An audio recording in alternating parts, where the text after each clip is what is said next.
Bien. Bueno, buenos días a todas y todos los presentes. Les doy la cordial bienvenida a este conversatorio, el cual se titula Hablando de Yipaos y ñatas, redescubriendo mundos escondidos en las expresiones típicas colombianas. Este evento se lleva a cabo gracias a la iniciativa de la Embajada de Colombia en Bolivia, el Instituto Caro y Cuervo y la Universidad Católica Boliviana San Pablo, con el objetivo de entablar diálogo y presentar investigaciones que lleva a cabo el Instituto Caro y Cuervo. La Embajada tomó contacto con nuestra casa de estudios y con mucha satisfacción. A continuación, escucharemos unas palabras de Sergio Luis Ospina Toro, quien es el segundo secretario de Relaciones Exteriores de la Embajada de Colombia en Bolivia. Adelante, Sergio. Gracias, Valeria. Buenos días a todos los presentes. En nombre de la Embajada de Colombia, pues le quiero agradecer a la Universidad Católica Boliviana San Pablo, en la sede de Cochabamba, por ayudarnos a tener este espacio con sus estudiantes y con las personas interesadas en este tema. Para la Embajada es muy importante dar a conocer las expresiones culturales y académicas colombianas en los países donde nos encontramos. Y el Instituto Caro y Cuervo, la verdad, es un privilegio que tenemos en Colombia. Es un instituto que tiene muchas investigaciones en temas lingüísticos y sociolingüísticos y que permite también tener un conocimiento y un caudal de idea de lo que se habla y de cómo se habla en Colombia. Justo hoy estamos con Alejandro Munevar, quien es antropólogo de la Universidad Externada de Colombia. Cuenta con una maestría en antropología social de la Escuela de Altos Estudios en Ciencias Sociales de París. Entonces, desde 2010 ha participado como investigador en diferentes proyectos sobre el estudio de los usos del lenguaje en el Instituto Caro y Cuervo. Ha venido trabajando desde el 2014 con el equipo de investigación lingüística de corpus y computacional y con el equipo de gestión de museos del mismo instituto para adelantar labores de análisis del Atlas Lingüístico Etnográfico de Colombia. En sus siglas se llama ALEC. Actualmente reside en Venezuela, en donde continúa trabajando a distancia como investigador y divulgador de los proyectos de este instituto. Entonces, pues, esperamos y tenemos la certeza también que este va a ser un evento muy nutritivo para los estudiantes de la universidad y para los asistentes en general y para todos nosotros. Entonces, bueno, muchas gracias por el espacio y por la colaboración. Gracias a ustedes, Sergio. Bueno, también quisiéramos escuchar unas palabras del doctor Edwin Claros, quien es el director de la carrera de Antropología y de la carrera de Filosofía y Letras de la Universidad Católica Boliviana San Pablo. Adelante, doctor. Muy bien, gracias, querida colega Valeria. Y también un cordial saludo a Oscar, Alejandro, de modo especial a Sergio, porque ha sido el contacto por la Embajada de Colombia en Bolivia para poder compartir iniciativas académicas. Sergio, ciertamente este paso que estamos dando es muy significativo, ¿no? Y es un acercamiento entre Bolivia y Colombia, entre la cultura boliviana y la cultura colombiana. Hemos conversado en una reunión precisamente que hay más aspectos que nos unen de lo que nos separan. Y en ese sentido también yo agradezco a Alejandro por compartir su sabiduría lingüística que ha ido cultivando en todo este tiempo. Y creo que es en ese sentido que la Católica, a través de la carrera de Antropología y Filosofía y Letras, y también este instituto, ¿no? Tan importante en la lingüística, en la filología y por supuesto también en la filosofía y antropología, que nos permita realmente redescubrir temas. Y yo les digo, queridos amigos que nos acompañan, y también lo dije a Sergio y Alejandra, ya el título es muy llamativo, ¿no? Hablando de Yipaos y ñatas. y creo que realmente va a ser una riqueza poder escuchar a Alejandro los resultados de su investigación.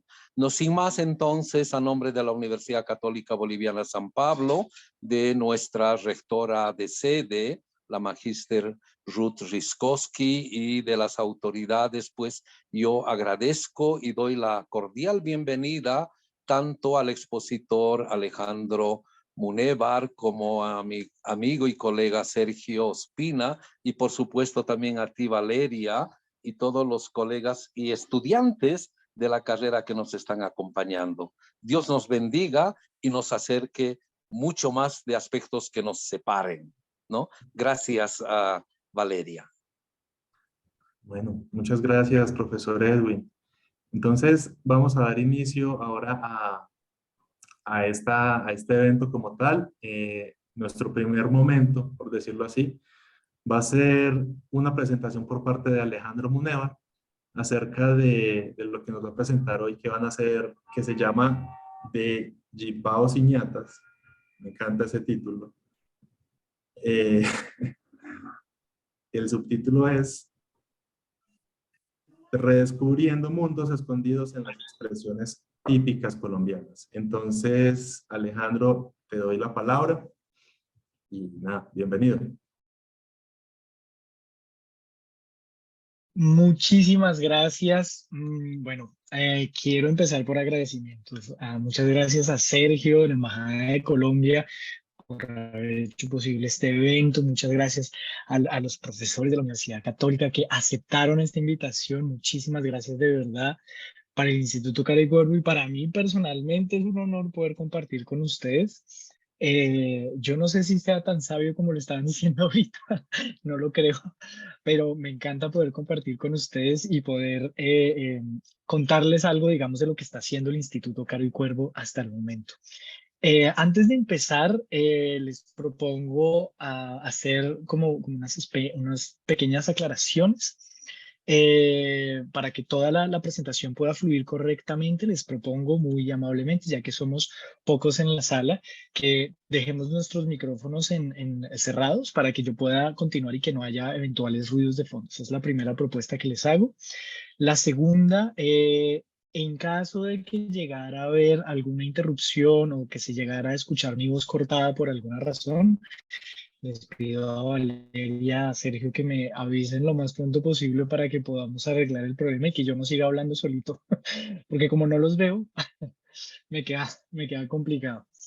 Y lo tercero es que voy a compartir con ustedes una presentación, digamos que va un poco a guiarnos en esta charla que estamos haciendo. Entonces, quiero comenzar por acá. Entonces, también una pequeña aclaración importante, como una forma de contextualización de la charla. Me parece que es importante que la conozcan las personas que nos acompañan hoy.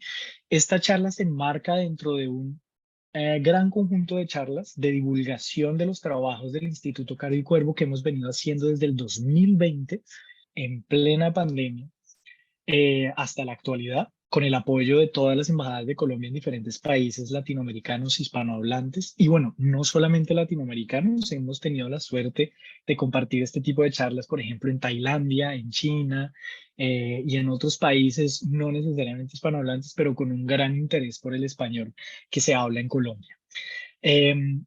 Sé que hay muchos profesores y profesoras especialistas en lengua que nos están acompañando hoy, o estudiantes que también seguramente están muy interesados.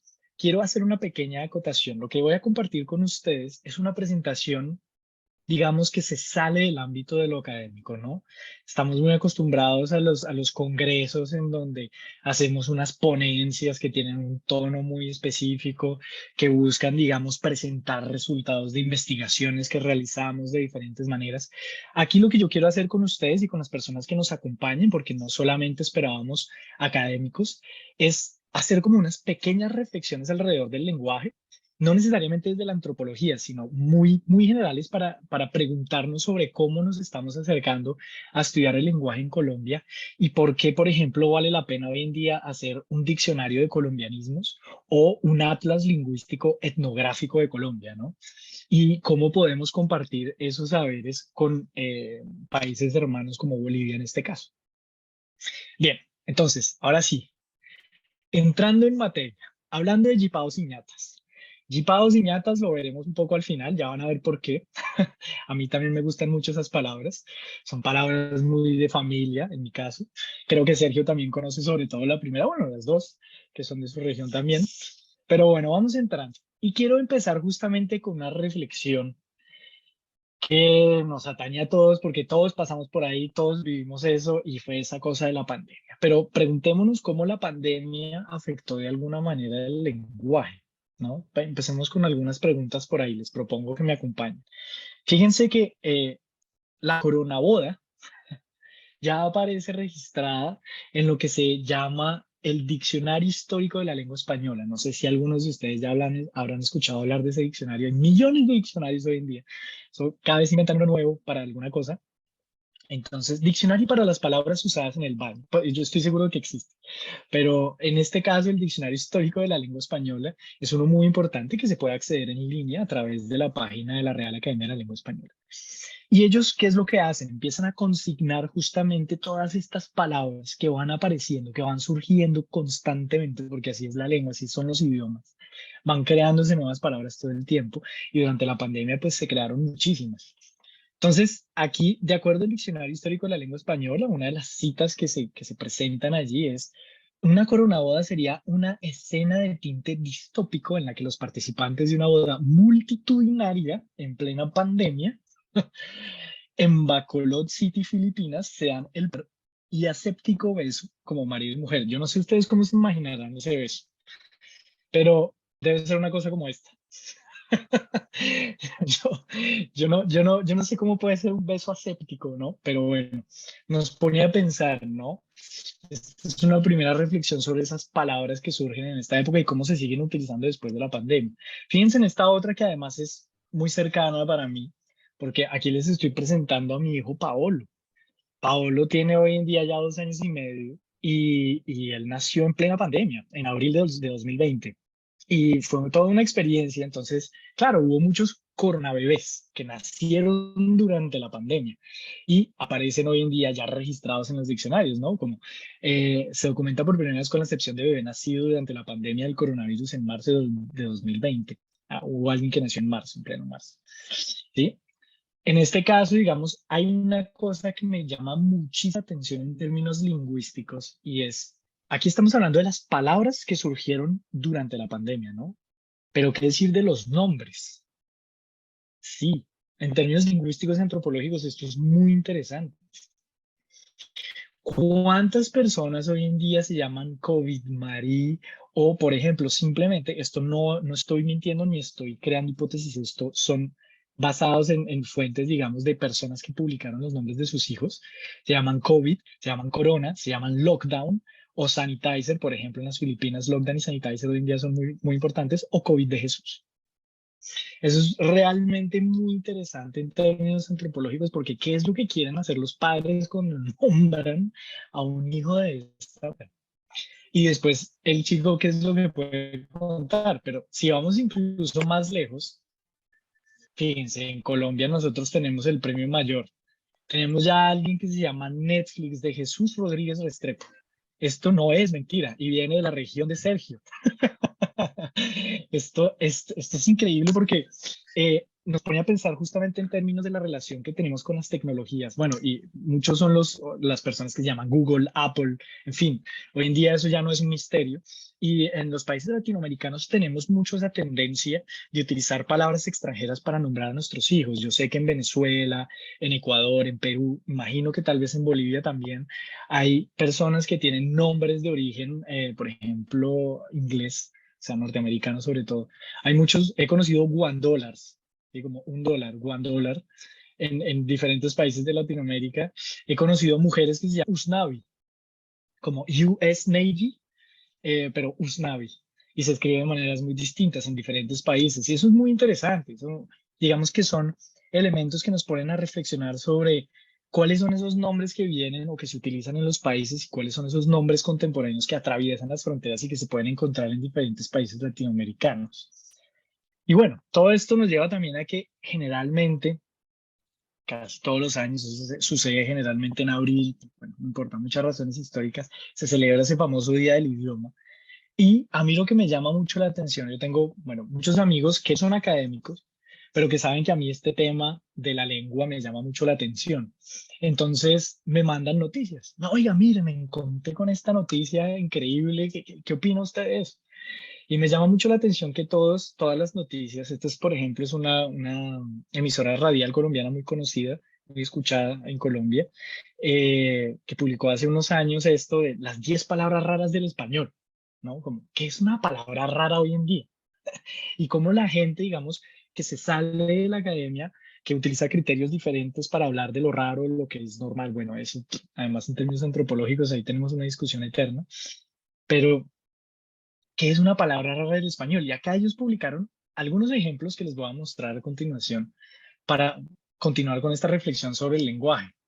Fíjense, él lo que me decía mi amigo era que muchas de esas palabras que aparecían en esa noticia parecían insultos, pero claro, para una persona que no lo conoce, entonces eburnio se refiere a algo hecho de marfil. Bueno, gaznápiro sí al parecer es usado, puede ser usado como un insulto, pero eburnio no.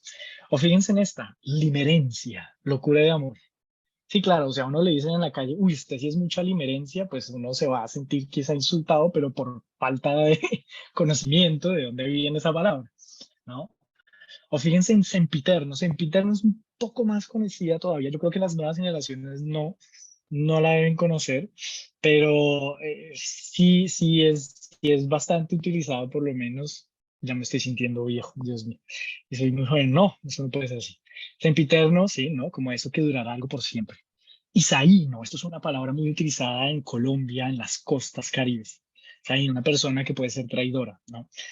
Y es que, bueno, esto cuando uno se pone a ver, ¿no? En términos de las diferencias generacionales de los usos de las palabras en un país, eso me imagino debe ser increíblemente interesante en Bolivia. Me encantaría poder hablar más de este tema en detalle más adelante, pero en Colombia, una de las cosas, por supuesto, que vienen a la mente es cómo, por ejemplo, las nuevas generaciones están abordando el lenguaje, el idioma, ¿no? Y muchas veces pasa a través de la música, ¿no? El reggaetón hoy en día es increíblemente presente en todas partes del mundo. Tanto así que yo ahorita en estos momentos les estoy hablando desde París, en Francia, y aquí apenas uno dice colombiano, ahora hablan de Maluma y de yo no sé qué, a uno le hablan como palabras sueltas del reggaetón, como si estuvieran construyendo una oración. Y yo me puse a mirar justamente en internet y me di cuenta que Maluma, al parecer, quería hacer una declaración de amor. Y miren, yo soy muy honesto con ustedes, yo no tengo nada contra el reggaetón, incluso a veces escucho reggaetón, pero es que yo no me imagino a Maluma diciendo, me produces una limerencia sempiterna que me impide ser Zayn. No, no, yo me imagino que él diga más como, ay, felices los cuatro, ¿no? Más bien, yo creo que esa es como la gran diferencia en esos términos. Pero nos plantea preguntas en términos generacionales, de justamente en cada país, cuáles son esas palabras que quedan y que se van con las diferentes generaciones. Ahora quiero que se imaginen esto. Esto también es muy interesante porque, bueno, yo estoy casado con una mujer francesa, tengo dos hijos franceses que viven en Francia y tengo entonces muchos amigos franceses que poco hablan español o están aprendiendo español.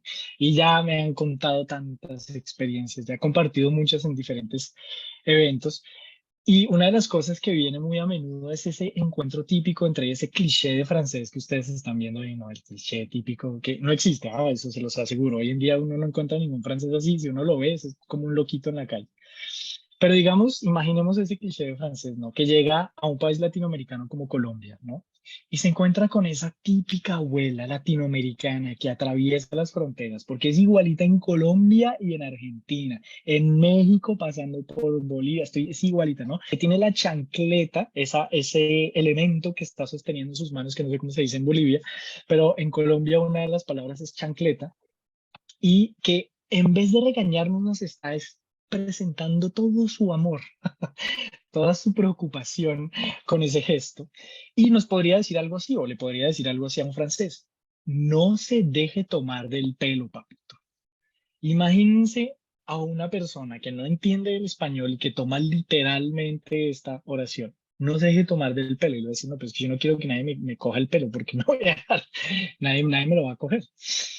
Obviamente significa no se deje engañar, pero la cara del francés seguramente es como que, ¿de qué me está hablando esta señora? No entiendo. Con una chancleta además en la mano.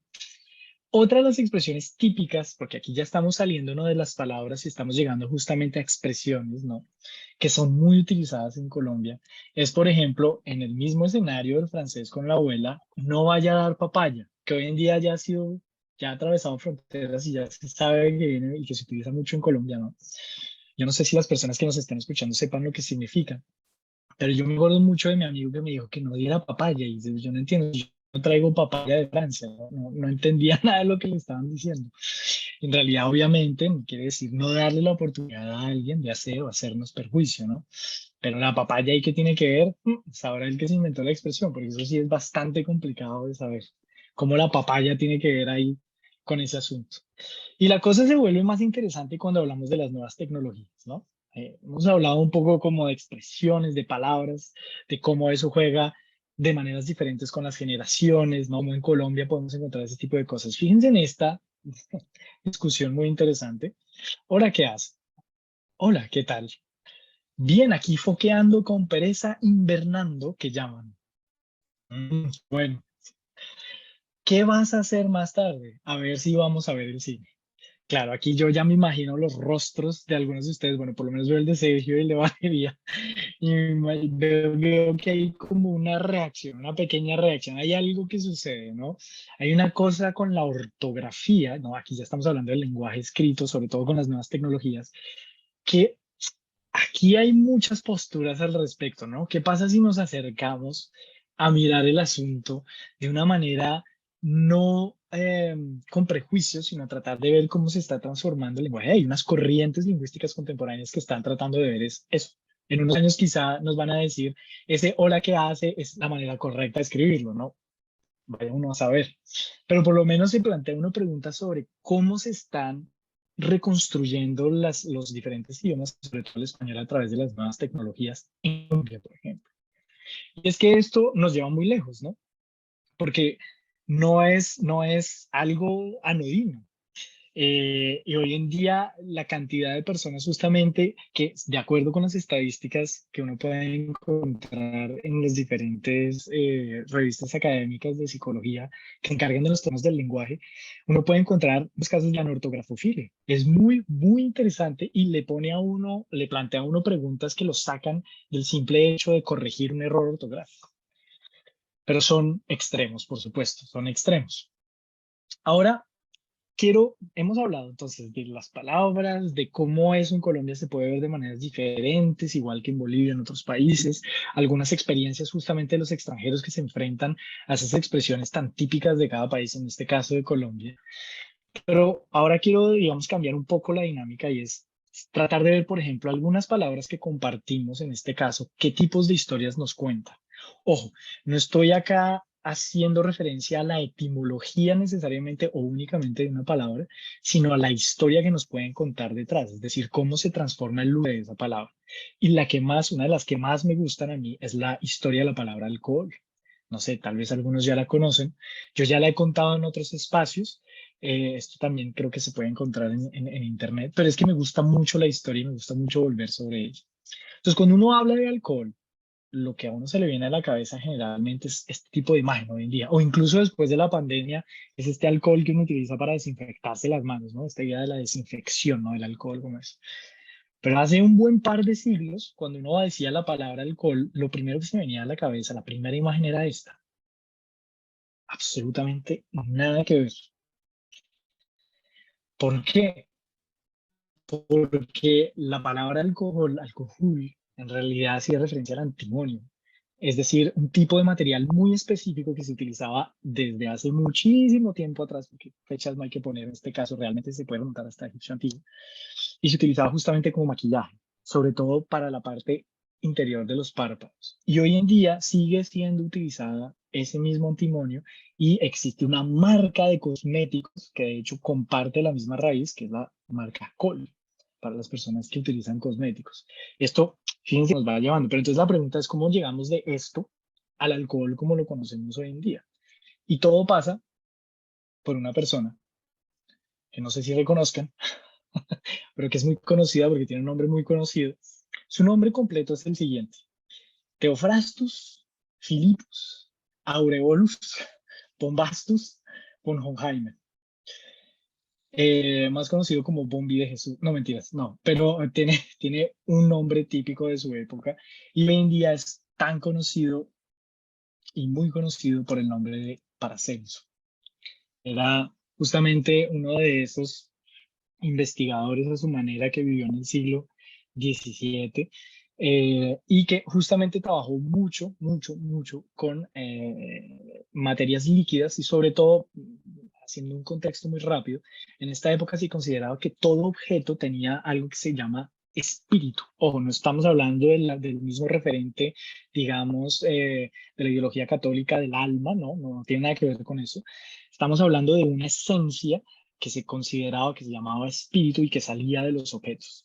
Una de las investigaciones que realizaba para hacer solamente comprender los espíritus de esos objetos, en particular de los líquidos. Y en la época de Paracelso, justamente la definición de alcohol empezó a cambiar. Uno empieza justamente a ver que alcohol en los diccionarios de la época era definido como un polvo finamente dividido y limpio de impurezas, como algo bastante limpio, y poco a poco fue desarrollándose hasta que se convirtiera en la mejor parte de una sustancia.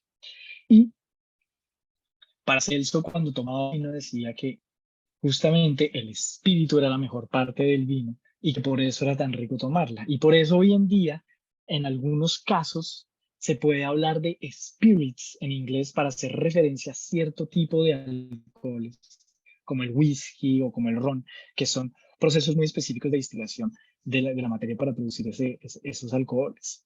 Así es que poco a poco esta historia nos va llevando justamente a hablar del alcohol y el espíritu de las cosas, como se consideraba en esta época. Es la historia de una palabra y eso es realmente lo que el Instituto Caro y Cuervo quiere hacer. Es decir, proteger y promover todo el patrimonio idiomático del país, de Colombia, a través de la investigación, la educación y la divulgación de esas historias que nos pueden contar las palabras y que nos pueden contar las personas sobre esas palabras, ¿no? Porque todos tenemos palabras que nos asocian, por ejemplo, con nuestras familias, con nuestra vida personal, no una palabra que me decía mi abuela, mi abuelo, en fin, hay muchas palabras que cuentan historias y que nos cuentan cómo vive la gente. Y ahí yo veo justamente una relación muy importante entre la lingüística y la antropología que se encaja de una manera muy particular, porque es, cuéntame tu historia, cuéntame la historia de tus palabras. Eso es muy interesante. Entonces, los diferentes proyectos que está haciendo en la actualidad el Instituto Caro y Cuervo buscan es exactamente eso, recolectar y proteger esas historias con metodologías muy distintas.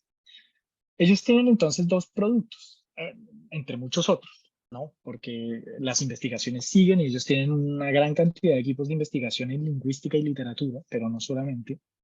Y tienen el diccionario de colombianismos en su última versión, porque existen ya varias versiones de este diccionario desde los años 80, y el Atlas Lingüístico Etnográfico de Colombia, que les quiero presentar rápidamente para dejarlos intrigados y con ganas de ir a Colombia, por lo menos para conocer el diccionario y visitar la letra.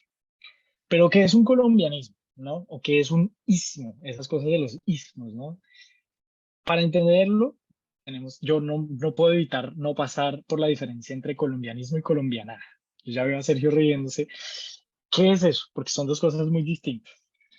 Una colombianada es algo como esto, es algo que solamente se va a encontrar en Colombia, es una conjunción de palabras y un uso tan particular del lenguaje que no se va a ver en otras partes. Pero no solamente está asociado al uso de la lengua, también son acciones, son prácticas muy específicas que uno dice, ese man, esa vieja son colombianos, seguro, seguro.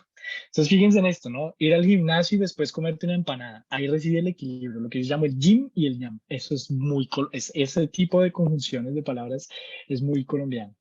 O esta, es típico de las diferentes empresas populares colombianas. Uno puede encontrar este tipo de cosas. Se hacen viajes. Lo escribimos mal, pero lo hacemos bien. Y por favor, el ja, ja, ja, ja, muy bien hecho.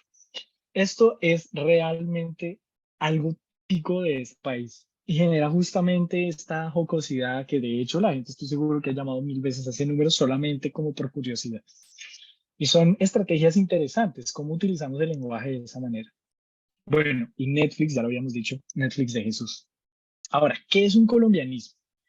Si tenemos en cuenta esto de la colombianada, un colombianismo es algo, supuestamente desde su definición, algo diferencial, es decir, que no necesariamente es una palabra exclusiva de Colombia, puede aparecer en en el español de otros países latinoamericanos, no necesariamente originario de Colombia, la palabra puede haber nacido en otro país, pero puede haber llegado a Colombia, pero lo importante es que tiene su sentido propio en Colombia. Eso es lo que nosotros llamamos un colombianismo, muy rápidamente sin entrar en muchos detalles. Ahora, si tenemos colombianismos, necesitamos lo que el instituto llamó literalmente cazadores de palabras. Porque ¿cómo hacemos un diccionario de colombianismos? Un diccionario generalmente uno puede acceder a diferentes tipos de fuentes escritas, ¿no? Para tratar de identificar las definiciones y captarlas. Es un poco lo que hace la Real Academia de la Lengua Española y tiene una metodología muy específica. Los lexicógrafos de hoy en día han desarrollado metodologías increíbles. Y si tenemos cazadores de palabras, tenemos bosques de palabras. Los cazadores fueron un conjunto de investigadores que empezaron en los diferentes departamentos del país a buscar representantes del instituto que fueran a captar el uso de las palabras en su uso, tanto en las calles como en internet, como en los diferentes libros. Generalmente eran profesores, estudiantes de la lengua, no necesariamente directamente conectados con la lingüística.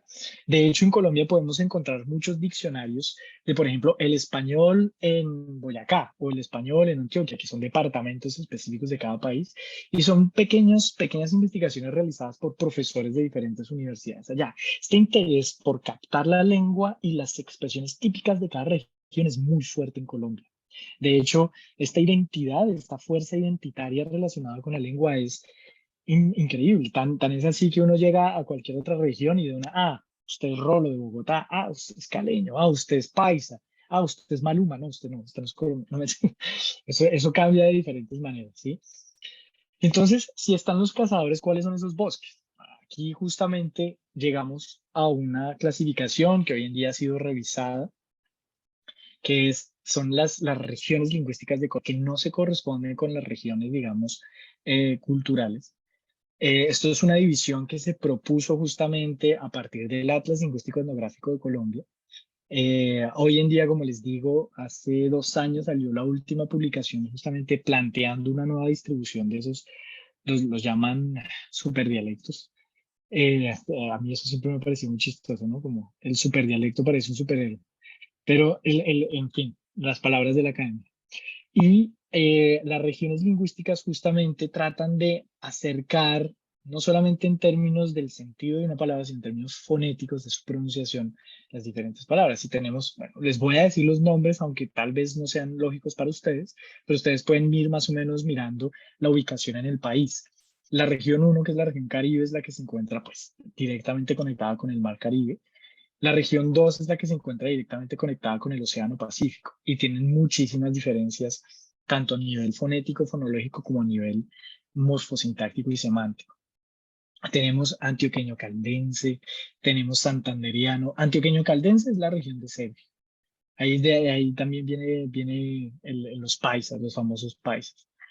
El santanderiano, que es justamente debajo de la región de La Guajira, caucano-bayuno, cundiboyacense, nariñense, tolimense, llanero, que se acerca mucho justamente al país hermano de Venezuela, amazónico, en fin.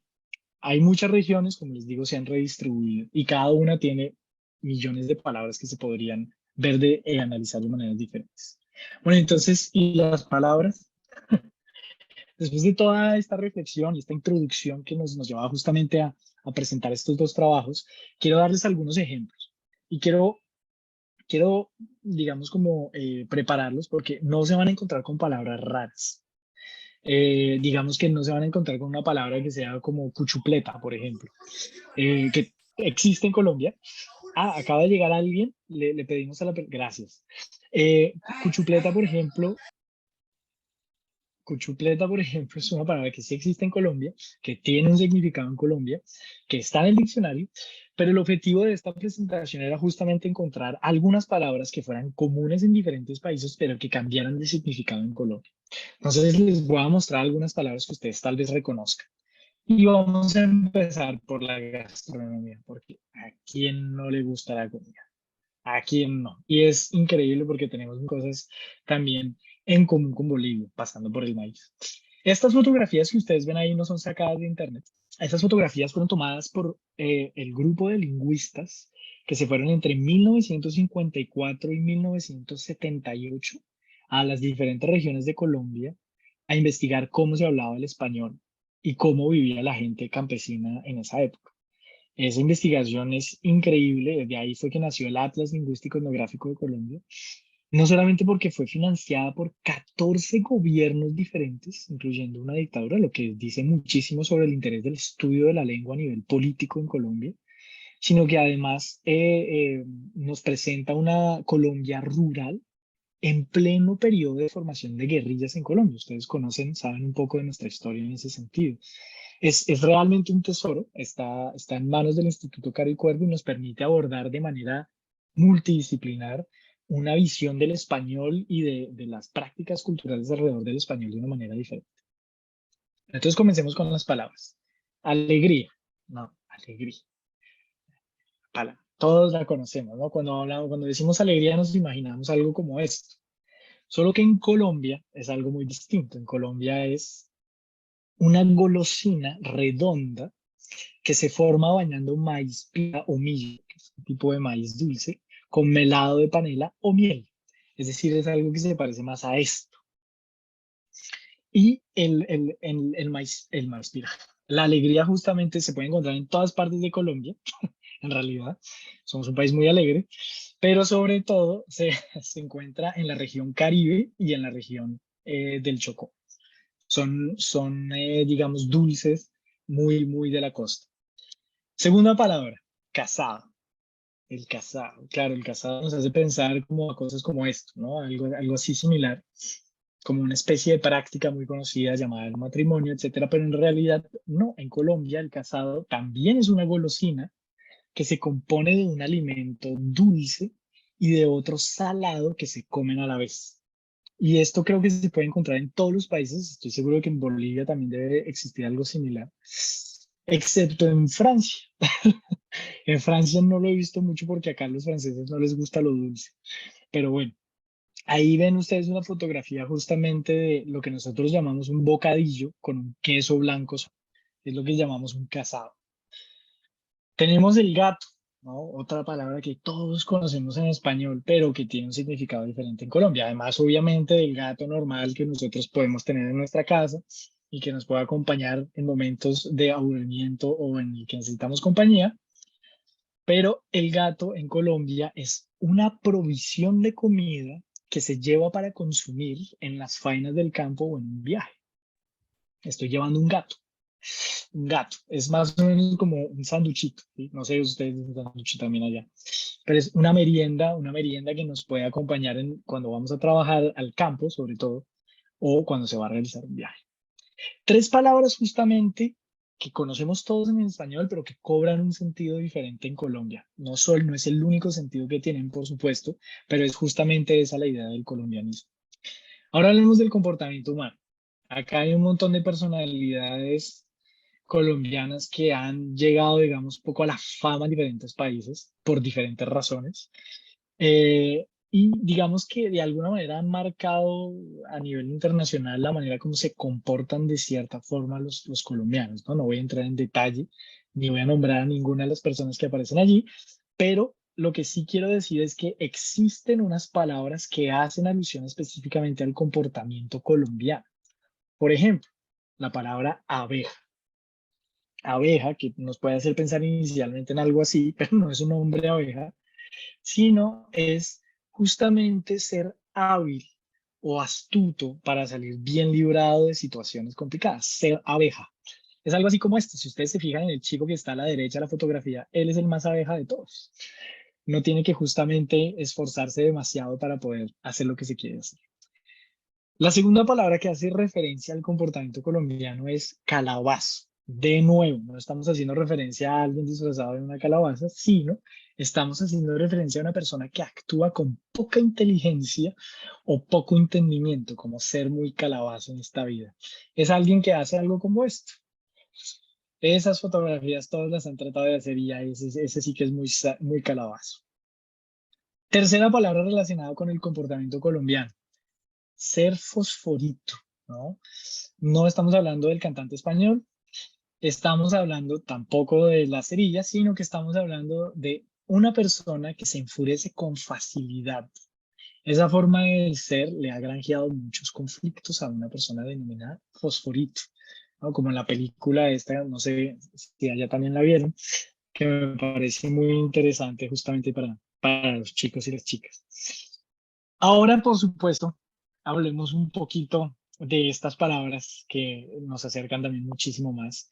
Tienen allí algunas fotografías de diferentes comunidades, pueblos indígenas en Colombia: Cogis, Arhuacos, Nasayuy, Arak.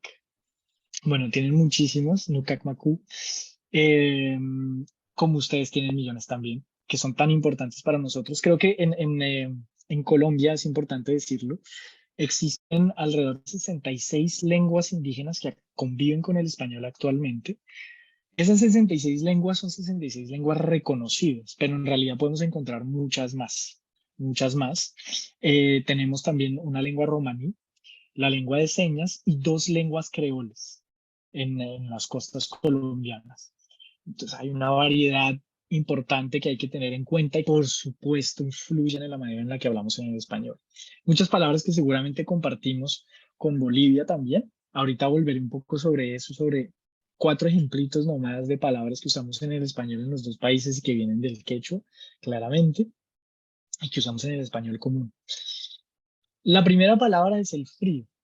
Y el frío, como les dije, es una palabra que usamos constantemente, que no tiene ningún origen quechua. Eso no es una palabra muy española, muy de Europa, que nos hace pensar en algo como esto, pero en el mundo indígena quiere decir algo muy distinto. Sentir admiración, asombro o miedo paralizante. Algo más bien como lo que debe estar sintiendo este señor en la fotografía. Pero el frío también hace referencia justamente a este mundo, justamente de las energías que no podemos ver con los ojos, con estos ojos, pero que sí se pueden sentir y entender de unas maneras distintas. Generalmente los fríos se encuentran, por ejemplo, en los cementerios o en otros lugares y se pueden captar. Son entidades que pueden entrar en nuestro cuerpo. Y esto aparece justamente también registrado allí en este tipo de diccionarios. Tenemos la palabra cuscungo. Esta palabra es muy interesante porque hice una presentación similar con ecuatorianos y ellos me dijeron, claro, sí, eso en Ecuador es un hotel, un cuscungo. Pero en realidad no tiene nada que ver con lo que quiere decir en Colombia. El cuscungo es una ave mítica, maligna e invisible, que con su canto predice malas noticias y que es muy importante en el mundo indígena, no solamente en una o dos comunidades, sino realmente aparece presente en muchas de las comunidades. Se parece más justamente a un búho, generalmente como la describen algunas de las comunidades, y se encuentra aquí en el sur de Colombia, justamente en la frontera con Ecuador, en un departamento que se llama Nariño, en donde tenemos una gran presencia de comunidades pastos, los pastos. Si seguimos, tenemos también otra palabra muy interesante. Esta palabra es más de lo que nosotros llamamos tierra fría, la guatila, una palabra también de origen indígena. La guatila es un fruto, es una planta y el fruto de la planta que tiene el mismo nombre, es redondo o alargado, tiene corteza verde y pulpa blanca, es muy valorado en culinaria y sobre todo en la medicina natural, se parece algo a esto. El jugo es horrible, lo siento, pero yo he tratado de tomarlo muchas veces y es un gusto adquirido, vamos a llamarlo así. Pero es un fruto y es digamos, una planta que, digamos, está presente en la región central colombiana, la región que nosotros llamamos cundiboyacense. Bogotá, la capital de Colombia, se encuentra justamente en esa región. Es un fruto de tierra fría y está muy asociado, hay un lugar en el departamento que se llama Boyacá, en donde tienen un museo en el que exhiben a las personas que vivieron en ese pueblo que fueron, según ellos, momificadas gracias a la guatila. Es un museo de la guatila y aquí es muy interesante porque todos los días, casi todos los días, los familiares de las personas que murieron, que viven todavía en el pueblo, vienen y conversan con los muertos. Y aquí, bueno, esto es algo, es un tema que no es nuevo para la antropología, pero para el mundo latinoamericano, los muertos están más vivos que muertos. Y con ellos estamos en constante comunicación de maneras muy distintas. Y esto justamente nos pone a pensar en esa relación y además en esta concepción que las comunidades indígenas también nos dejaron a través del idioma. Bueno, y eso de jipaos, ñatas y las palabras de origen quechua, eso, ¿qué? ¿Cómo es la cosa? Entonces, jipaos, de los jipao, el jipao. Ahí yo ya siento como las personas que viven de Antioquia, estoy seguro que están felices. El jipao, bueno, aquí les estoy dejando un pequeño extracto que no viene del diccionario. La fuente es la Radio Nacional de Colombia, que es una radio muy importante en Colombia, que nos describe de una manera muy sencilla lo que es el jipao. Me parece interesante, es un jeep de marca Willys. Perdón, un jeep de marca Willys. Un automóvil de marca Jeep. Y se le conoce como jipao justamente por la derivación del jeep. Llegó en 1946 a Colombia justo después de la guerra y es muy utilizado justamente en la región de los cafeteros. ¿Por qué? Porque fácilmente se podía uno mover por las trochas y las veredas de los diferentes caminos que existían justamente en el mundo cafetero en la época en la que no había carreteras, pero sobre todo por la resistencia de ese automóvil. Fíjense en la fotografía. Y hoy en día el jipao también hace referencia a un desfile de jipaos en Medellín, en Antioquia. Es muy interesante ver y también hay una serie, digamos, como de pruebas que se asocian con los jipaos en Colombia, que es la posibilidad de cargar lo más posible al jeep y que pueda andar únicamente en 2 ruedas. Entonces, es ahí justamente una palabra que nos permite descubrir una historia de Colombia que si uno no viene de allá es muy difícil conocer. Esto creo que no lo conocen tan fácilmente otros hispanohablantes y yo por lo menos no he escuchado hablar de jipaos en otros países hispanohablantes, por lo menos que yo sepa en las pequeñas interacciones que he tenido con otras personas. Pero fíjense que, bueno, solamente la fotografía de la derecha nos da para por lo menos una tesis o 10 tesis doctorales en antropología, porque todo lo que tiene cargado ese jeep ahí nos permite hablar muchísimo de las prácticas y los saberes colombianos. Y bueno, las ñatas o la ñata, eso son muchas cosas. Se dice vulgarmente a la nariz, las ñatas. Ñata o ñato también se le dice en Antioquia y el eje cafetero a la persona que tiene la nariz muy pequeña. Claro, nos hace hablar de las narices y bueno, uno puede encontrar muchas referencias a los ñatos o las ñatas. Históricamente han tenido un papel muy importante también en los mundos hispanohablantes. Y ahora quisiera compartir 4 palabras muy rápido. Esto no es secreto, esto no es una cosa que salga en una investigación, esto creo que se puede encontrar incluso en internet muy fácilmente. Hoy en día con la multiplicación de la información en línea encuentra uno de todo. Hay 4 palabras en mí que yo he podido encontrar a través de este tipo de presentaciones, interactuando con otros hispanohablantes, que son muy interesantes. Está la palabra cancha, ¿no? El mundo del fútbol en Latinoamérica es tan importante que esta palabra está realmente frecuente en diferentes conversaciones y viene del quechua, cancha, que hace referencia a un espacio específico, pero la cancha también es un tipo de maíz. Entonces es muy interesante tratar de entender cómo digamos, se deriva la historia de la palabra allí. Otra es el pucho, y esto sí es una cosa que para mí es una historia muy personal, porque mis padres fumaban muchísimo. Las familias, tanto de mi padre como de mi madre, fumaban muchísimo y todos hablan de pucho, pucho, pucho, pucho, el pucho, el pucho. Y el pucho en realidad era referencia al cigarrillo, a lo que quedaba del cigarrillo, a un cigarrillo nuevo, mejor dicho, le decían pucho a todo lo que se pudiera fumar. Pero en muchas de las regiones el pucho es algo que sobra, y justamente en el quechua, puchu quiere decir eso, como un sobrante, algo que queda, y no necesariamente esta referencia al acto de fumar. Y es muy interesante justamente cómo se transformó la palabra y cómo se utilizó justamente con la llegada de los cigarrillos a Colombia. El choclo, este también es muy interesante. Ahorita yo voy trabajando en Venezuela y allá no le dicen choclo, allá le dicen cachapa, tanto al material como a la arepa que se produce con el choclo, que me imagino que en Venezuela también deben tener arepas de choclo. Obviamente es un tipo de maíz muy específico y una preparación también. Y finalmente, una de las más importantes que se encuentra en todo el mundo andino es la chaca, que se puede escribir también de maneras muy distintas y que hace justamente referencia a la tierra y que cada vez se está utilizando mucho más por fuera del mundo indígena. Y bueno, hoy en día muchos confunden chakra con esta palabra que hace referencia a otras formas de pensamiento espiritual que no tienen nada que ver con la tierra. Pero aquí el asunto es cómo esta palabra de origen quechua, perdón, tiene justamente esta presencia en el español de Colombia. Por supuesto, hay muchísimas más, pero no tenemos tanto tiempo. Y justamente lo que quería con esta reflexión y con esta presentación y mostrándoles el diccionario, ya vamos a pasar muy rápidamente al Atlas, es justamente generar estas reflexiones de la palabra y el espacio, la palabra y la identidad. En Colombia es fuertísimo, como les estoy diciendo. Cada persona se siente identificada en una región por el tipo de palabras y expresiones que utiliza. El mundo de pensamiento, como lo estábamos diciendo ahorita, la palabra y las generaciones, el estatus social también entra ahí, toda esta idea de la corrección y la hipercorrección ortográfica que están muy presentes en el mundo latinoamericano y que hoy en día con la tecnología nos plantean muchas preguntas.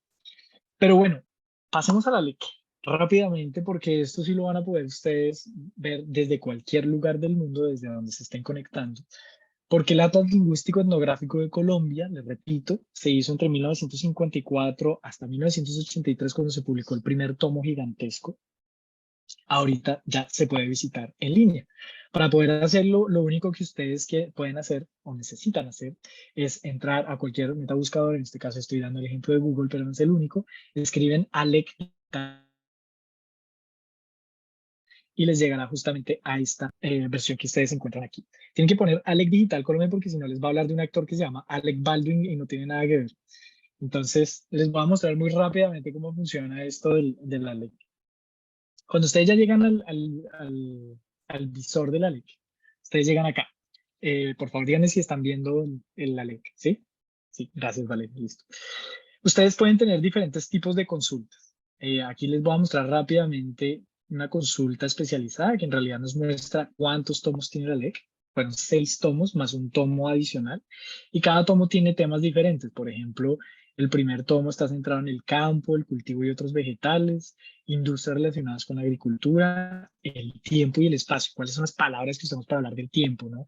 De los aires fríos y los aires calientes, en fin, en el mundo campesino, ¿no? Tienen además otro tipo de consulta por mapa. Y aquí les voy a dejar solo 2 ejemplos, pero hay millones de palabras. Hay más de 1500 mapas que ustedes pueden visitar acá. Fíjense que pasamos, además de palabras como abono, abrevadero, o abrigo o abuela, por ejemplo, podemos encontrar ademanes para indicar borrachera o ademanes para indicar dinero o la estatura de una persona, ¿no? ¿Qué tipo de gestos hacemos con nuestras manos en Colombia, en el mundo campesino, para indicar este tipo de cosas? Tenemos además agüeros. Estos son muy interesantes, ¿no? Agüeros, por ejemplo, relacionados con el canto del gallo y la gallina. Si yo hago clic en los agüeros, ustedes van a encontrar acá diferentes opciones a la derecha, ¿no? Entonces, mal agüero, mala suerte, ruina, desgracia, cuando la gallina canta como gallo. Y si yo hago clic allí, me va a mostrar todas las localidades en Colombia en donde se piensa de esa manera, en el mundo campesino. Tenemos también, alguien muere cuando la gallina canta como gallo. O desgracia cuando el gallo canta a deshoras. Pocas regiones, pero sí existe. Tenemos también otro tipo, aquí abajo, en la parte inferior, tenemos algunos extras, los vamos a llamar así, agüeros relacionados con animales, que no son solamente los gallos. Fíjense, todos estos podemos encontrar allí. La presencia del alacrán indica sorpresa. Es buen agüero encontrar una araña con 4 patas, con 5, con 7. y tiene las diferentes regiones en donde eso puede pensarse así. Es mal agüero encontrar una araña negra con 7 u 8 patas. Mala suerte cuando el armadillo o morrocoy no se reproduce y buena suerte con caso contrario. En fin, podemos leer y podemos encontrar muchas formas diferentes de pensar justamente esta relación con el mundo animal vegetal en este tipo de atlas. Tenemos otro tipo de informaciones, justamente por eso se llama, en ese momento se llamó etnográfico, trataban de captar también un poco como estos saberes y prácticas del mundo campesino. Algunas creencias relacionadas con la embarazada, cuando las mujeres embarazadas, qué podían y qué no podían hacer. Fíjense en el primero. La embarazada no debe mirar personas lisianas o defectuosas ni burlarse de ellas, porque el hijo le sale igual. Debe mirar a personas o cosas bonitas y agradables. ¿Se imaginan? Es muy interesante. Las culebras no pican a la embarazada porque ésta las mata, las adormece o las emboba. Y tenemos justamente las diferentes regiones en donde cada una de esos saberes y prácticas realmente siguen existiendo hoy en día. Y nos permite plantearnos justamente saberes sobre la salud y la enfermedad en el mundo campesino desde una perspectiva, por ejemplo, muy antropológica. Este es una pequeña mirada al atlas lingüístico. Estamos poco a poco completándolo cada vez más. Tenemos el registro de las fotografías que poco a poco llegará allí. Y también tenemos un adicional que es el corpus lingüístico del Instituto Caro y Cuervo. Acá les estoy mostrando cómo llegar. Corpus lingüísticos del Instituto Caro y Cuervo. Si yo quiero ver el corpus aquí, podemos ver que tenemos varios tipos de corpus. ¿Qué es un corpus? Es un conjunto de archivos sonoros, en este caso, o pueden ser textos también, que han sido congregados en un solo espacio para ser consultados de maneras diferentes. El Atlas, durante la investigación del Atlas Lingüístico Etnográfico de Colombia, los investigadores grabaron más de 1000 horas de conversaciones con campesinos y campesinas de la época. También es un tesoro porque eso ha sido muy poco investigado y hasta el momento está siendo transcrito y está poniéndose a disposición del público. Si nosotros hacemos clic allí, por ejemplo, yo quiero buscar una palabra como casa, voy a buscar y me va a sacar todos los audios transcritos en donde esa palabra allí aparece utilizada. Esto en términos de investigación lingüística y antropológica puede ser muy interesante para hacer contrastes, por ejemplo, con el español usado en Bolivia o en otros países latinoamericanos. Es una de las investigaciones que actualmente estamos llevando a cabo con nuestro equipo. Eso es todo por el momento. Quería compartir con ustedes esta pequeña aventura. Me extendí un poquito en la presentación, les pido disculpas, pero espero que les haya gustado. Muchas gracias a todas y todos por estar presentes y abrimos el espacio de preguntas, me imagino. Bueno, Alejandro, muchas gracias. La verdad, súper interesante la presentación. Escuchándola hablar sobre todo el tema de las colombianas y los colombianismos, no sé, y les comento a todos pues que busquen en Twitter. Ayer hubo un poquito de revuelo en muchas cuentas en Colombia porque hay un programa muy popular en Latinoamérica que es La Rosa de Guadalupe. Y ayer estaba viendo unos recortes de un episodio en el que había una mamá y una hija migrantes colombianas que llegaban a México. Y pues el esfuerzo de la hija en imitar el acento colombiano y las expresiones, los colombianismos, es muy chistoso y lo termina convirtiendo en una colombianada, porque la verdad ya nos apropiamos de las formas que dice, o sea, en un día y las redes sociales sí reducen mucho el tiempo de eso, pero es muy chistoso y muy curioso cómo otra cultura ve las formas de hablar, digamos en este caso de los colombianos. Entonces, pues muy recomendado, muy relacionado con todo lo que nos dijo Alejandro acerca de pues, lo que hablamos y cómo hablamos en Colombia, e incluso de las investigaciones del instituto. Bueno, entonces les voy a dejar aquí un momento con Valeria y con Alejandro, para que, pues, si Valeria quiere tal vez intervenir un poco acerca de lo que se habló, si tiene alguna pregunta, si quiere desarrollar alguna idea, entonces, para que podamos escucharnos. Valeria, te doy la palabra entonces. Gracias. Bueno, primero gracias Alejandro, qué lindo, me ha encantado no solamente la forma en que lo has narrado, porque creo que es importante también para llegar a más públicos, sino también por la gran investigación que están llevando a cabo en el instituto. Realmente es impresionante la magnitud de alcance que tiene. Y bueno, justo en ese sentido, una de las preguntas que ya te la comentaba un poco el otro día, pero creo que ahora me aparece más, es precisamente el cómo abordar el dinamismo de las lenguas, ¿no? En un trabajo de este estilo, pensando que son tan dinámicas, que no se quedan estáticas, ¿cómo se puede abordar precisamente eso?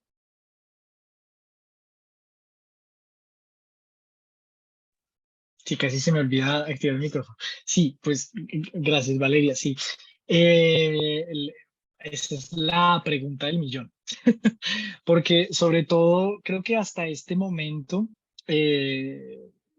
los estudiosos de las lenguas, sobre todo que han trabajado mucho como con la preservación, y utilizo mucho esa palabra, o la salvaguarda de las lenguas, hasta hace muy poco, digamos que las escuelas lo que buscaban era justamente tratar como de tomar una fotografía estática de la lengua como si no fuera a cambiar, que podía tomar muchas formas distintas, ¿no? Y desde hace varios años ya eso se ha, digamos, reformulado de maneras muy distintas. Hay muchas escuelas diferentes ahora justamente que tratan de pensar la salvaguardia de las lenguas, institutos, el instituto en sí mismo tiene muchas corrientes ya adentro, en Colombia en sí mismo. Y justamente en Colombia, para dar un caso muy concreto sobre cómo se ha repensado eso, en el 2010 digamos, se lanzó la Ley de Lenguas del 2010, que trataba justamente de darle una potestad a los diferentes grupos que se consideraban como teniendo una lengua en sí misma, no solamente comunidades indígenas, para que pudieran justamente ellos mismos investigar con sus propios mecanismos y sus propios métodos la transformación de sus lenguas y qué es lo que de esas lenguas ellos quieren guardar y presentar al resto del mundo. Y se hizo un ejercicio muy interesante en Colombia, algo que se llamó el autodiagnóstico de las lenguas de Colombia.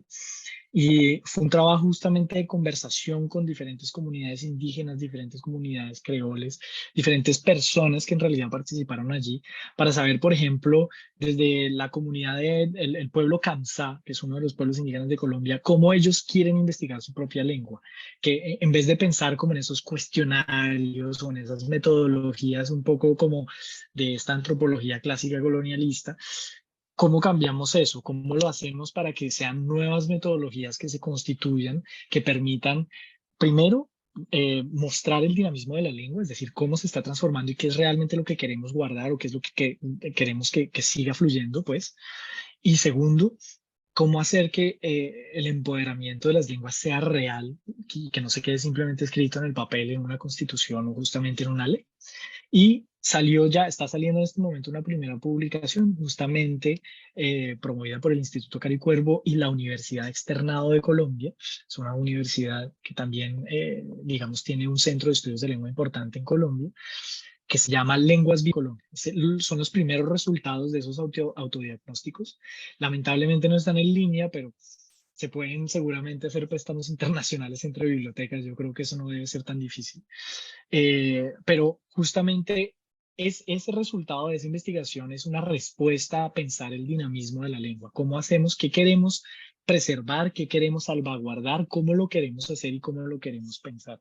Y es una cosa que no viene de arriba para abajo, es decir, no es un investigador que tiene todo el saber y que llega con eso, sino que se construye desde abajo con la gente que habla el idioma. Ese es como un ejemplo para responder esa pregunta. Súper, gracias. Qué interesante. Además, creo que esa horizontalidad realmente es importante, ¿no? Porque quienes lo usan tienen que tomar ahí participación y decisión para esas cosas. Bueno, los demás también, si quieren hacer preguntas, comentarios, son libres de hacerlo. Es la idea del conversatorio. Hasta mientras siguen pensando lo que quieran decir, a mí me gustaría que nos comentes un poquito de cuál es tu palabra preferida y cuál es la memoria o la historia que hay detrás de ella, porque claro, o sea, pensando en estos colombianismos que hay, a ti, de tu tierra, ¿cuál sería tu palabra preferida? Wow, que es una pregunta complicada. Ya, digamos que antes ya me habían hecho una pregunta similar. Creo que no tengo una palabra preferida, o por lo menos no tengo un colombianismo preferido tampoco, pero sí hay, digamos, como preparando todas estas, haciendo todas estas investigaciones y digamos que me he encontrado con varias historias de palabras como la del alcohol, me llamó muchísimo la atención.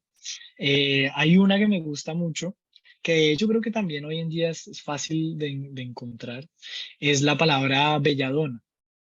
A ver, eso, ¿por qué me llama la atención? Porque hay una historia personal allí. Mi abuela utilizaba mucho la belladona para hacer diferentes cosas. Tenía como una fuerte influencia, digamos, de las comunidades indígenas, bueno, de una historia muy personal. Y ella utilizaba la belladona para hacer, por ejemplo, algunos desayunos. A mí eso siempre me sorprendía. Pero bueno, ella veía, digamos, cosas interesantes y van a ver por qué me llama la atención, porque cuando yo después descubrí que la belladona podía ser una mata venenosa, pues eso me generó curiosidad por lo menos, ¿no? Porque bueno, es una planta y tiene como unas bayas negras brillantes, que, como de un tamaño similar a las cerezas. Yo no sé si ustedes las han visto. O sea, el sabor de las bayas es amargo y esas bayas tienen un alcaloide que se llama la atropina. Y es ahí en donde entra la parte que me interesa porque es esa atropina que cuenta una historia muy particular respecto a las concepciones de la belleza y la fealdad en una época muy específica en Occidente, en particular en Italia. Y es que, bueno, en dosis importantes, esa atropina puede generar alucinaciones, delirios y bueno, como cualquier droga en exceso puede generar hasta la muerte. Pero en las cortes de Italia del siglo XVII era utilizada de dos maneras. Una, la utilizaban, se la ponían un poco en las mejillas las mujeres para sonrojar las mejillas, porque era un indicador de belleza en esa época, pero sobre todo utilizaban opina, pequeñas gotas para dilatar la pupila de los ojos, porque se consideraba que una mujer con las pupilas muy dilatadas era una mujer muy hermosa, era una belladona. Y de ahí viene un poco también como esa palabra, esa construcción de la palabra, porque antes tenía un nombre diferente. Y la idea era que los ojos se parecieran a los ojos de una gacela. De ahí al español, justamente, que gacela también se ha asociado muchas veces a una mujer en ciertos contextos hermosa. Entonces, la historia de esa palabra me parece muy interesante, sobre todo por la reflexión que genera, como esta idea de qué es belleza, qué es fealdad, dependiendo de los contextos y cómo se asocia con una planta y por qué mi abuela cocinaba con la belladona para hacer los desayunos. Y sobre todo eso, es como una de las palabras que me gusta. Gracias. Mayra, no sé si quieres decir algo. Sí, gracias. Bueno, primero agradecer a Alejandro por compartirnos el dato, ¿no? de el acceso que podemos tener a este atlas, que es un enorme aporte. Como mencionaba Valeria, tiene un gran alcance, ¿no? Y hurgando podemos ver que tiene muchas posibilidades. Sin duda vamos a tener mucho para explorar al interior de esta herramienta, que es muy rica, ¿no? Y muy admirable todo el trabajo que han realizado ustedes. A mí me da mucha curiosidad personalmente, en el entendido de que tú te encuentras en Francia, Alejandro, conocer cuál ha sido tu rol en la elaboración de este atlas y actualmente cómo coordinas desde allá exactamente qué haces, ¿no? Eso me da curiosidad saber. Gracias. Ok, bueno, ya esto lo saben Sergio y Valeria. Yo, digamos, tengo dos trabajos importantes. Uno es con el Cari Cuervo y tengo otro en el mundo humanitario. Trabajo en el mundo humanitario y digamos que mi residencia es en Francia y la ONG con la que trabajo es francesa. Es por esa razón que estoy en Francia. Y bueno, mi esposa y mis hijos están acá. Eh, Al respecto del Cari Cuervo, yo trabajo como co-investigador. Somos un equipo, justamente. El equipo se llama Lingüística de Corpus y Computacional. Tenemos diferentes roles. Una buena parte de los investigadores que se encuentran allí están muy metidos con la lingüística computacional y fueron ellos los que digitalizaron todo el ALEC. Entonces, que hicieron posible justamente esa versión un poco en formato borrador que les mostré, porque todavía sigue transformándose, tanto de los corpus lingüísticos como de la LEC digital. Yo lo que hago es coordinar la exploración de los contenidos de la LEC. Tengo un equipo de estudiantes generalmente que se encuentran allá en Bogotá y que desde diferentes disciplinas, porque no son solo antropólogos, son filósofos, a veces hemos trabajado con ingenieros, lingüistas, filólogos, sociólogos, trabajadores sociales, que se acercan justamente a esos audios, a esas fotografías, y tratan de plantear diferentes maneras de interpretar los contenidos de la LEC. Por ejemplo, uno de los trabajos, digamos, que se realizó hace poco con un historiador fue tratar de ver justamente cómo se transformó el horno en ciertas regiones de Colombia en el mundo campesino. Entonces, son como investigaciones muy precisas y mi rol es coordinar el acceso a los productos, trabajar con ellos en la investigación, acompañarlos, es decir, se hacen, por ejemplo, publicaciones a 4 manos o a 6 manos, dependiendo de la cantidad de personas, y hacemos todo el proceso de investigación documental. Ese es un poco como mi rol a distancia. Ah, y por supuesto, el ALEC. Por eso, digamos, es la parte, por eso quería cerrar con eso, queda disponible para todas las investigaciones a nivel internacional que se puedan. Nosotros también, por ejemplo, trabajamos ahorita con el COSER, que es uno de los corpus del español rural de España, y lo que tratamos de hacer, que también está en línea disponible, es comparaciones entre ambos corpus. Esa es otra de las investigaciones que hacemos, y por eso también mi papel como investigador acá. Y lo último es hacer este tipo de eventos. Como yo estoy viajando constantemente, el instituto me nombró divulgador justamente de los trabajos. Eso es. Súper, gracias Alejandro. No sé si alguien más tiene alguna pregunta, comentario que quiera hacer, acotar. Hola, soy Mari Marijuana. Sí, adelante. ¿Me escuchan? Sí, perfectamente. Hola, creo que no. Mari, sí, te escuchamos. Hola, Mari.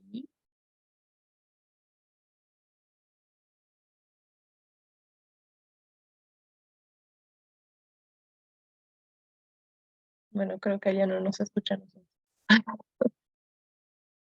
Hasta mientras Mari tal vez soluciona lo que esté pasando, alguien que quiera decir, preguntar.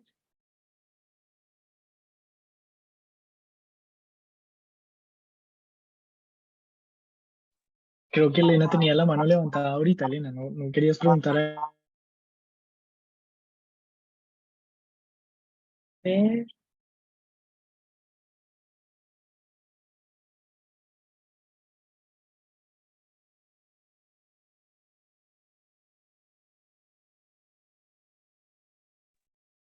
Está escribiendo en el chat? Sí, Mayra Rodríguez aquí está diciendo que tiene varias preguntas. Sí, es que quería dar oportunidad a que alguien más participe, ¿no? Y no solamente yo monopolizar la parte de las preguntas. Sí. Otra curiosidad que tenía Alejandro era ¿por qué decidiste darle ese título a tu presentación? Ok, digamos que uno de los objetivos principales del Instituto Caro y Cuervo en los últimos 10 años más o menos, esto ya se los conté un poco a Sergio y a Valeria también, era salirse un poco, o sea, en el mundo académico estamos justamente acostumbrados como a producir artículos o ponencias o documentos muy de tipo académico que son únicamente accesibles para gente que hace parte de ese mundo, ¿no? Es lo que llamamos el chiste interno del académico, solo lo entendemos nosotros y nadie más. Y la idea del instituto, porque no es una universidad privada, sino es una entidad pública que debería justamente darle acceso a ese conocimiento a cualquier persona que viva en Colombia y en el exterior, tratamos de generar, digamos, este nuevo como tono de divulgación. En francés tienen una palabra muy particular para hablar de ese tipo de cosas, es la vulgarización, es decir, hacer accesible a cualquier persona este tipo de conocimientos. Y como lo decía el profesor al principio cuando se estaba presentando, una de las ideas es el título siempre cambia en las diferentes presentaciones, pero siempre tratamos de utilizar 2 palabras muy específicas que hagan alusión justamente a prácticas o a cosas muy típicas de Colombia que nos permitan generar intriga en el público. Entonces la idea es esta idea del título sexy, pues de la presentación, que tenga igual un contenido que permita que la gente pueda aprender algo sobre Colombia desde ahí. Esa es un poco la idea del título. Como salirnos del academicismo puro, pues. O sea, también participar en él porque es importante, pero también hacer accesible al resto del mundo esa información. Tengo una tercera pregunta, pero tal vez sería conveniente que Elena participe y luego yo puedo formular la siguiente pregunta. Bueno, gracias Alejandro, hablando de esa necesidad de desacademizar, entendiendo por academia como un espacio que se asume casi burbuja, casi cerrado, casi privado en algunos casos, ¿qué alcance y qué llegada tiene este atlas que están haciendo? O sea, ¿para quién está dirigido y pensado? Se me ocurre, digamos, en el colegio, en el Cauca. Ya, veamos cuáles son los términos que más se usan en la zona de los llanos, digamos. ¿Tiene ese tipo de usos o aún está ahí todavía generándose? ¿Qué usos prácticos está teniendo el Atlas? Y si se lo está, ¿cuántas entradas tiene? Porque siempre podemos ser controlador de bots, por ejemplo. Muy gracias por esa pregunta. Digamos que hace parte de todo el esfuerzo un poco también de lo que estaba diciendo hace un momento de hacer público todo el evento. El Atlas tiene una historia muy específica y es que cuando fue realizado, efectivamente era hecho por un tipo de personas en los años 50, 80, eran estos lingüistas, lexicógrafos, puros filólogos que pensaban el Atlas para filólogos y para lingüistas. Tan es así que a lo largo de toda la producción y la recolección de la información de la LEC, ellos iban publicando en revistas internacionales y participaban en todas las ponencias internacionales de la época, presentando las variedades del español de Colombia, porque era un estudio de dialectología y de geografía lingüística en ese tema específico. El Atlas, digamos, como que se invisibilizó durante un tiempo, por diferentes razones. La verdad que el instituto fue perdiendo un poco su fuerza. Un momento de crisis muy importante, pero justamente desde hace 10 años, digamos que con la nueva dirección todo cambió y quisieron hacer visible de nuevo todos estos productos y hacerlos accesibles a todo público y en ese sentido a los colegios también. Entonces empezó a crear un programa justamente que se llamó Acceso a las Escuelas. También se hicieron, por ejemplo, diferentes exposiciones a partir de los contenidos del Atlas en diferentes lugares de Colombia. Se crearon exposiciones itinerantes y hasta creamos una exposición itinerante que se trajo a Francia y se presentó en diferentes colegios y universidades en donde se está haciendo, donde se está aprendiendo el español. Y se hacen talleres con los chicos, efectivamente, para poder acceder a la LEC. De hecho, hasta se creó un juego de mesa con el LEC que ustedes pueden ver en línea, para que los chicos puedan justamente acceder, no tanto como a las palabras, porque la idea no es decir, fíjense que estas son las palabras del mundo campesino, sino que estas son las palabras de un mundo campesino específico, de una época específica en Colombia, y que pueden cambiar. Entonces, generar como la reflexión de la lengua y justamente el dinamismo de la lengua en los chicos y en las chicas que están estudiando en diferentes niveles. Sé que también han hecho, por ejemplo, talleres de títeres para chicos muy pequeños en diferentes zonas de Colombia a partir de la LEC, ¿no? Entonces empiezan a hablar cómo se dice la palabra en tal lugar o en otro lugar, y entonces empiezan a jugar un poco como con las palabras. En ese sentido es muy accesible a cualquier tipo de público y por eso está en línea. O sea, cada vez que podemos compartir esto, la gente se mete. Los colombianos en realidad les encanta es por la curiosidad y se identifican con muchas de las palabras. Ah, sí, yo sé lo que es eso. Ah, eso lo decía mi abuelo. Y eso genera una fuerza interesante. Cuando hicimos una exposición, por ejemplo, en Madrid, en España, la cantidad de colombianos y colombianas que llegaron a la exposición fue impresionante. Nosotros pensamos que íbamos a tener españoles y fueron un montón de colombianos, que nos sorprendió porque pensamos, ¿para qué mostrar esto? Y en realidad eran muchas personas que vivían en Europa desde hace mucho tiempo. Y ese producto, por ejemplo, les generaba mucha nostalgia. Entonces, la LEC realmente y el diccionario de colombianismos generan reacciones muy distintas en públicos muy distintos, pero son accesibles de diferentes maneras. Y sí se pueden hacer diferentes tipos de actividades a nivel escolar, por supuesto. No sé si respondo a tu pregunta, Elena, ¿sí? Sí, sí, muchas gracias. Tiene que ver con la vitalidad de la lengua y qué importancia le da a la población que no sea filóloga o lingüística o profesora de lengua a la lengua en sí, digamos, porque quizás solo nosotros tenemos este toque obsesivo compulsivo por recoger palabras, digamos. Tal vez no está compartido por la población, digamos. Gracias, muchas gracias. Me parece un trabajo genial. Realmente estoy revisando la página y es increíble los árboles de palabras. Gracias. No, y lo que decía en un momento durante la presentación, porque tú dijiste que tal vez como nosotros somos los que tenemos esa idea, en realidad sí podemos encontrar muchas colombianas y muchos colombianos que recogen palabras todo el tiempo, ¿va? Uno puede encontrar en una familia cualquiera el abuelo que tiene como 10 carnets llenos de palabras y no es lingüista, eso es muy colombiano, es muy, muy, muy colombiano, de venga, venga, esta palabra que es por la cuestión identitaria, ¿no? Esta palabra que es de Antioquia o esta palabra que es de Bogotá o esta que es de la costa, eso sí se puede encontrar mucho allá y por eso el diccionario en su última versión pudo realizarse porque tenía mucha gente que de manera voluntaria quería apoyar ese proceso de construcción. Realmente es algo muy interesante. Ese interés de la lengua, sobre todo el interés identitario del español colombiano.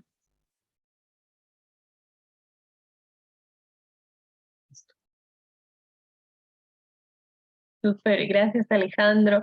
Mari, no sé si ahora sí nos puedes hablar. Estás con la manito levantada. Ojalá que no se vaya mi internet, está fallando. Se